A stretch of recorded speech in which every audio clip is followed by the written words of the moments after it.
Hey, Bucky's ruined me. Not in a good way either. We went in here to get a hot dog. Bucky's no longer serves hot dogs.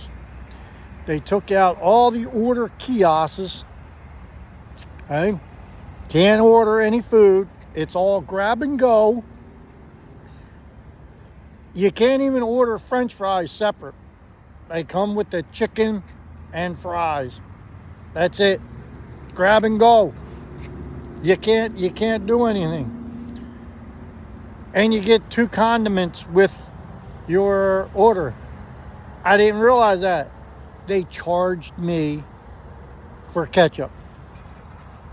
Come on, Bucky's. You got to do better. You don't mess with something that you had it good, and you're changing everything.